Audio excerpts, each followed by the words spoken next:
दोस्तों अभी 2 दिन पहले मणिरत्नम की फिल्म पोन्नियन सेल्वन PS1 का टीजर रिलीज हुआ है, जिसे देख के सोशल मीडिया पे फैन हक्के बक्के हो गए हैं और तरह तरह के कयास लगा रहे हैं कि ये फिल्म बाहुबली से बेहतर है, ये है वो है।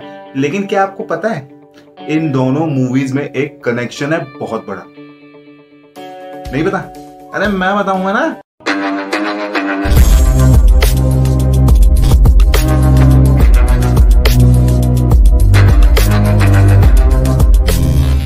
हेलो दोस्तों, राधे राधे, जय श्री राम। आप सभी को पीसी का प्रणाम।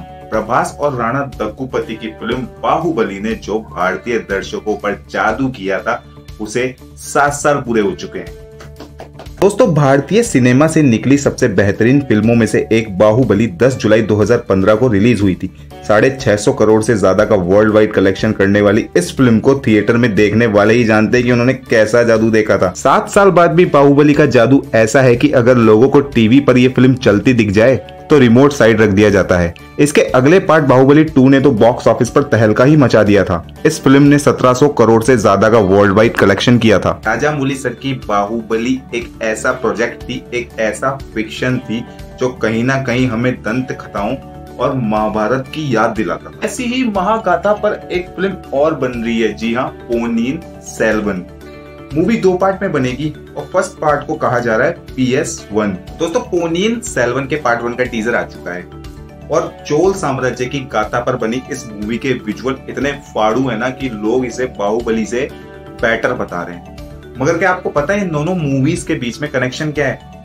हम बताते हैं। पोन्नियन सेल्वन की कहानी एक तमिल नॉवेल पर आधारित है जिसे 1950 से 1954 के बीच कल्कि कृष्णमूर्ति ने लिखा था।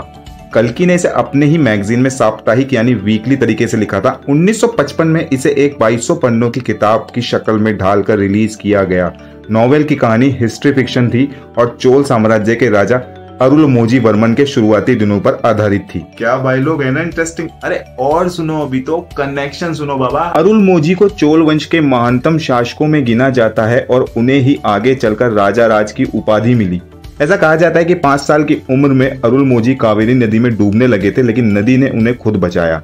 इस नदी का एक लोकल नाम पोन्नी भी है और जब पोन्नी ने खुद अरुलमोजी को बचाया तो उनका नाम पोन्नियन सेल्वन, जिसे कावेरी ने खुद जीवन दिया हो, पड़ गया। दोस्तों PS1 के टीजर में एक सीन है जो बहुत ही थोड़ी देर के लिए दिखाई देगा, जिसमें एक चित्र बनाया हुआ है हाथ का, और आप उसे देखेंगे तो ऐसा लगता है कि जैसे नदी ने महिला का रूप ले लिया हो और उस महिला ने बच्चे को उठा रखा है। पकड़ लिया ना भाई साहब। दोस्तों अब आता है कनेक्शन बाहुबली के साथ।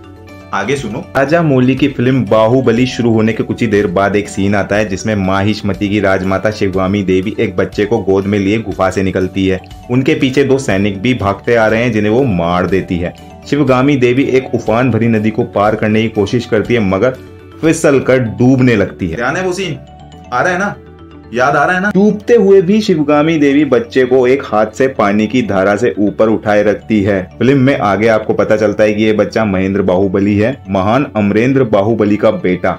माना जाता है कि नदी से निकले एक हाथ में बच्चे वाला ये आइडिया राजामौली को पोन्नियन सेल्वन नॉवेल से मिला। मतलब मानना पड़ेगा राजामौली सर को, नॉवेल के छोटे से हिस्से से लेके जो प्रेरणा मिली और बाहुबली बना दी उन्होंने, पोन्नियन सेल्वन उसी नॉवेल का स्क्रीन एडेप्टेशन है। टीजर तो जोरदार है, मूवी कैसी होगी ये सोच पाना मुश्किल ही नहीं, नामुमकिन है। विक्रम, ऐश्वर्या राय बच्चन, जयम रवि, कार्थी, त्रिशा, प्रकाश राज जैसे दमदार कलाकारों से भरी पोन्नियन सेल्वन 30 सितंबर को थिएटर्स में रिलीज होगी।